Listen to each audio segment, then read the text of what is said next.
unique stories that define our state's character. The NBC Montana Moment Special starts right now. Sponsored by Montana Chevy Dealers. Hello, I'm Laurel Staples. Thanks for joining us for our Montana Moment Special. For the next half hour, we're taking a look back at some of the memorable moments of the year. Each week, Kevin Maki shares a glimpse of what makes our state so special. We start 72 million years ago when molten granite formed the Pioneer Mountain Range in southwest Montana. As the granite cooled, water carried quartz and other minerals through the rocks and deposited them. With time, the minerals were exposed to air and groundwater, leaving behind gemstones. Few places in the country showcase that more than Crystal Park. Travel the Pioneer Mountain Scenic Byway. You will find a Montana so stunning it takes your breath away. Deep in summer, you pass farms, ranches, forests, a ski area, and an old ghost town. To the east, the Pioneer Mountains climb as high as 10,000 feet. To the west of the byway, along paths that wind through cool shade, you'll find a site that looks quite different. Okay, here we are. Quite the contrast. This is Crystal Park. At 7,800 feet, it's 40-some acres of decomposed granite. Gail Plavanik and Mike Ryan are with the Beaverhead Deer Lodge National Forest. Crystal Park is one of only a handful of opportunities in the nation that the public has to come out and explore for gemstones like crystals. Clear quartz crystals, you can find amethyst, you can find smoky quartz, and a variation of sizes. The Forest Service maintains the day-use site. The lack of cultural or historic sites at this location allow for the public to dig without adversely affecting our history. The park attracts crystal diggers from all over the world. Folks drive the scenic byway and arrive and pay $5 per person for a day's worth of wonderful entertainment and finding crystals. Some folks turn them into jewelry, and some folks set them on their desks. Some folks believe they have healing powers. I'm from Belfield, North Dakota, and I'm a rock hound. Carla Schaff has been to Crystal Park 4 times. On this trip, she brought her daughter and grandkids with her to dig for the crystals she's grown to treasure. My daughter does make some jewelry, but mostly we just enjoy having them. We share them. Carla thinks crystals do have a certain healing power. It's God's creation. I mean, it's just amazing that these crystals are underground, and I guess I'm very grounded and have a very close relationship with the earth. It just sometimes can get a little boring, but it is fun. Boring became fun for Carla's granddaughter Delilah when she found this smoky amethyst. That's a pretty scepter. See, I thought it was a scepter. Oh my goodness. When you dig, it's so satisfying. When you have kids come and dig holes and they find their first crystal, you know, they might hang on to that for the rest of their lives. Everett Hatfield came from Washington with his mom to visit his grandparents. He uses a sifter to find the best crystals. Sifted out all the dirt, and then I just rummaged through the rocks and found this little guy. It was a productive morning. Like, this is the most I've ever seen. Here's Everett's mom, deep in concentration, carefully searching to add even more crystals to the family's collection. But it isn't just crystals that pique your interest here. Everett's grandfather enjoyed the view with binoculars to watch a herd of elk in the Pioneers. For a lot of people, digging for crystals is addictive. You don't even have to work that hard. They're everywhere. We found these right on the surface. After a rain, if you come to the park, you'll see them shining on the surface. You're only allowed to dig inside the 40-acre perimeter. For safety and to control erosion, crews run bulldozers to smooth out digging holes again and again. Gail says it's not okay to dig under trees. It creates instability, and the trees could tip over on top of you, but also it kills the trees. You'd think with all these people digging, you'd eventually run out of crystals. No, not in our lifetimes, we won't. So abide by the rules. There's enough for everybody. Gail says replanting some vegetation helps with erosion. If you rest an area and let a little bit of vegetation grow back, it'll create stability. The Retired Smoke Jumpers Association and the Dillon Recreation Crew installed new signs and rebuilt benches. Gail has other improvement plans to partner with the University of Montana Western's Geology Department. An interpretive site is what I would like to see. You know, the push-button video explaining how the crystals are formed and the exact geology behind it. This is truly a gem, you know, and It's the crown jewel of the Beaverhead Deer Lodge. Call it a rockhound's paradise, just off the Pioneer Mountains Scenic Byway. Kevin Maki, NBC, Montana. In the heart of Deer Lodge Valley, there's a place where families can learn about Montana's rich cattle ranching history. It's a working ranch where the old-fashioned ways never went out of style. The Grant Corps Ranch National Historic Site welcomes visitors to 1,600 stunning acres of ranch and farmland. David Baker lives in Deer Lodge. Grant Corps Ranch is the place he likes to bring friends. Well, it taps into the longer history of our valley. I think that kind of classic cowboy thing is romantic and cool. The ranch uses draft horses to do its work. You can step back in time, if you will. Norm Johnson is a fifth-generation Deer Lodge rancher and the range tech at Grant Corps. Well, I think it's a jewel, the tradition, the historic use of equipment and animals. They try to keep the same type of cattle that they had in the early days. The longhorn, the shorthorns, the Herefords. Ruth Little was raised on a ranch in the Big Hole Valley. She gives educational tours at Grant Corps. These are the cows that will calve within the next month. These cows have already calved. The ranch calves later than most Montana ranches. Because the ranch has a branding for people to come to see in July. The ranch's beginnings date back to the early 1860s. Johnny Grant was a fur trader from Canada and settled here in Deer Lodge. Grant traded cattle to settlers heading west on the Oregon Trail. He'd trade one healthy cow for two road-weary cows. So those travelers could continue to move west. When gold was discovered in the area in 1862, the cattle market boomed. In 1866, Grant sold the ranch to Conrad Corrs, who with his half-brother Johnny Bielenberg built a Montana cattle empire.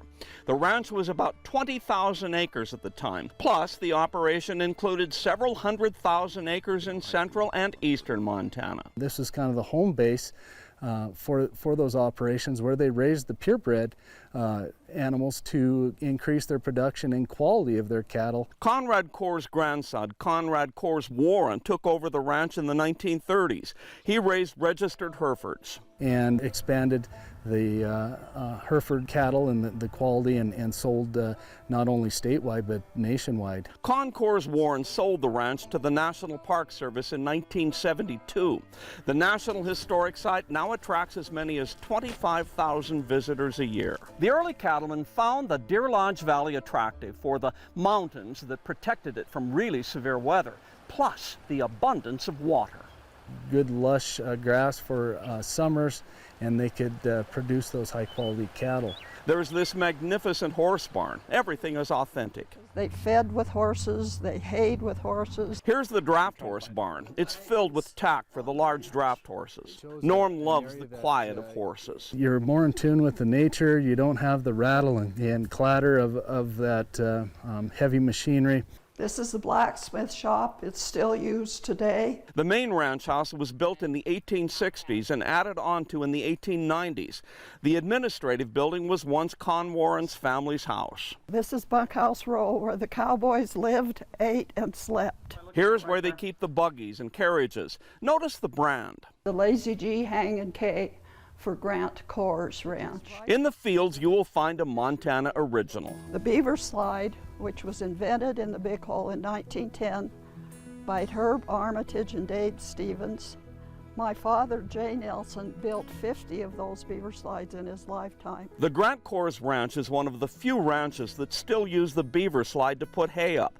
It's a popular event for the public to see in the summer. To watch a beaver slide in action.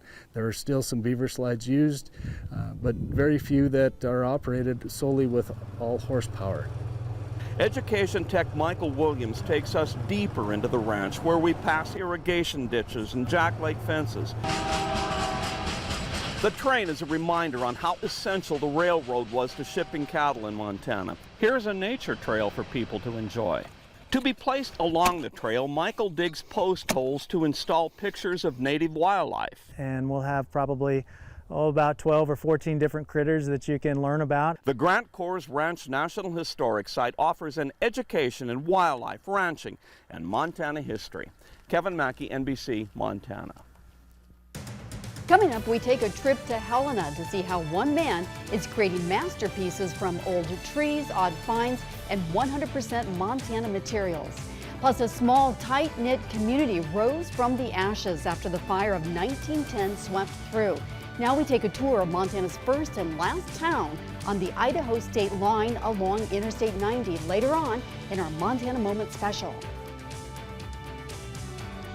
We ask you all the time to chime in your photos and videos. We have a special section just for Montana Moments. That can be anything that means Montana to you, weather, wildlife, history, and you can share it all with us at nbcmontana.com/chime in. When birds are building nests for their new families, it's nice to find homes that look and feel like their natural environment. A birdhouse builder in Helena makes sure their houses are sturdy, safe, and made from 100% Montana material. This is a trunk of an old Russian olive that was taken out here by East Helena. Kirk Johnson collects remnants of old trees and abandoned odds and ends to build birdhouses. He's an avid hunter and fisherman. And I'm always out in the woods, so I bring in all this strange materials that I find and from different places around Montana. Strictly Montana. I'm a Montana purist. He hikes all over the state. From eastern Montana on the Highline, Hinsdale, to the western part of Montana. He uncovers Montana history. Well, this is a piece of that giant cedar tree from western Montana that burned in the 1910 fire. Now it lives on in birdhouses. I just love that look, that history of that piece of wood. This is a juniper root I found that had been burned. A Billings native, Kirk started building birdhouses 30 years ago. The former Montana State University football player had retired from the tire business he owned in Helena. First birdhouse I ever made was for my wife. Its roof is an old book cover. Kirk marvels at the beauty of an old lilac stump. It turned into just the most beautiful grain wood I've ever seen. He loves diamond willow. And this is a trunk of a diamond willow. And this had been in the water in the Missouri, and I've been drying it out, and it's been in the mud and the grunk, and that'll give it different colors. Every piece of wood is different, so every birdhouse is different. Different parts of the same tree have a different personality. Nothing is perfect. Perfect is boring. Perfection is so boring. The whole imperfection of everything is just interesting and unique. I can't sell this one. My son loves this birdhouse. The nails came from an old barn that was torn down, and I kind of salvaged all the nails out of it. I had some birdhouses that were from an old miner's cabin that were way up here on McDonald Pass that I just stumbled on. It was all fallen over. These are cedar shingles from an old Great Northern track house. This is a bird feeder that Kirk built about 30 years ago. It's a favorite, but today the birds share it with the squirrels. That's okay. I have a theory, and it's called wabi-sabi, and wabi-sabi is there's no mistake. Whatever happens was meant to happen. He found this old mowing machine sickle in a field in northeastern Montana. See how he's putting it to use. The perches here, and here are shears for cutting hay. He's collected recycled copper for roofing and parts of an old tin ceiling from mansions in Helena and Harlowtown. The roof is from a corral fence from a homestead up in Hinsdale, Montana. The hanger is an old saddle strap. It's an old cross piece from a telephone pole. I love the woods and the metals and the old. Every birdhouse is tailor-made for some of his best friends. Who are the tenants?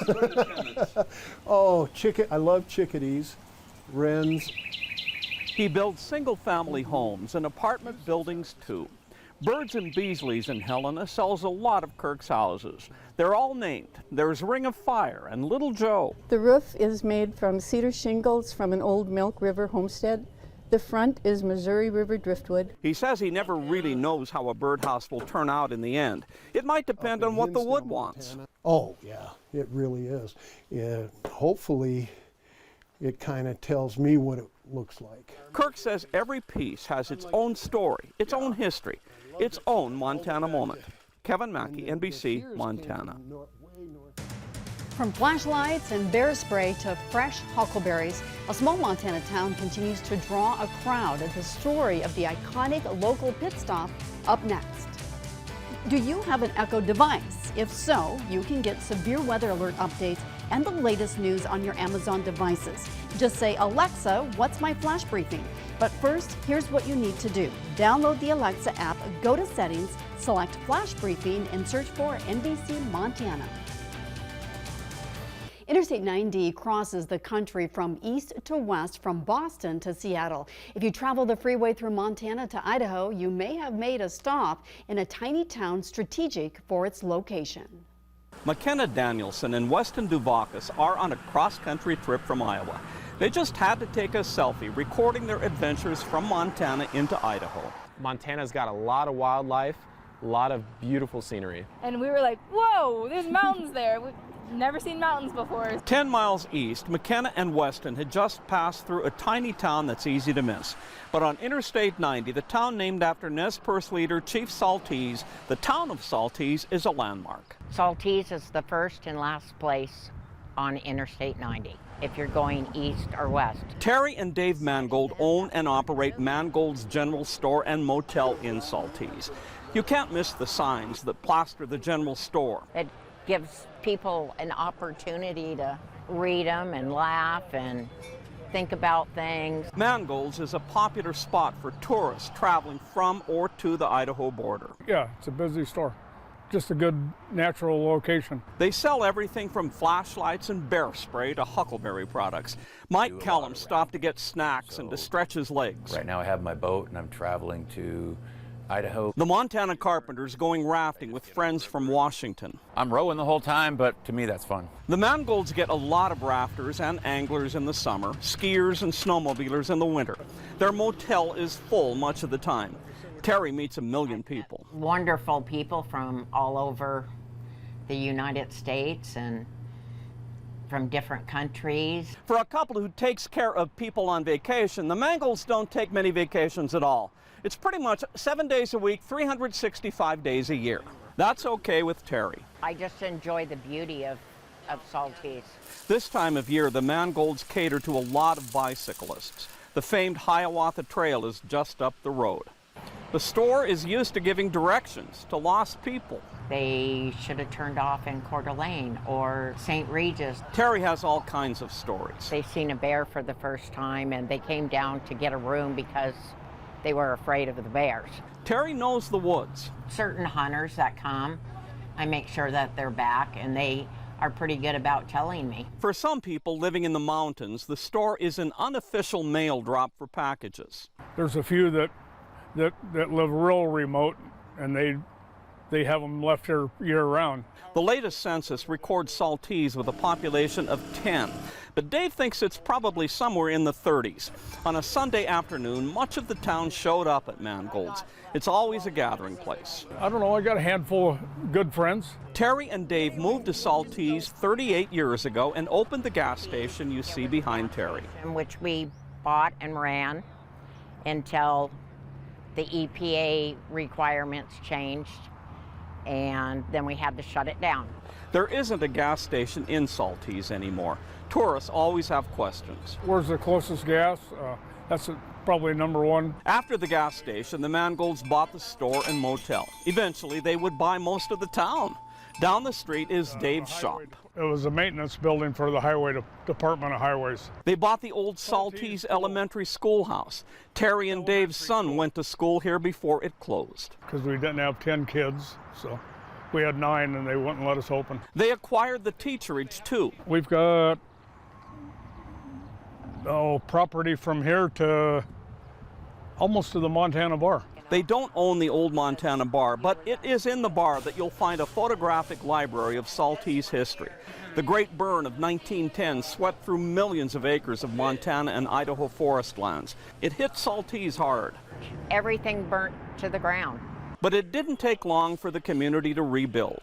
By 1913, Christmas Day, that they took a picture of themselves with the new town. Off Highway 10, Saltese is located along the old Mullen Trail, but it's a shadow of what it used to be. Interstate came through and took out most of the town.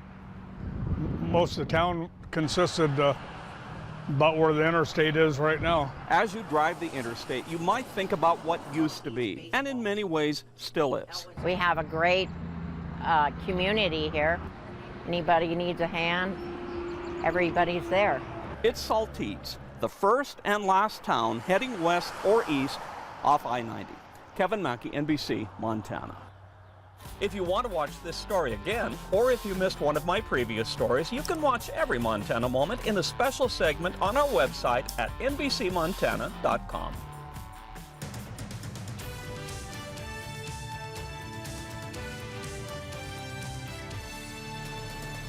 Since we started Montana Moment, I've met dozens and dozens of people who've opened their hearts to me to tell their stories. Every one of them remarkable for their dedication to their jobs, pastimes, and families.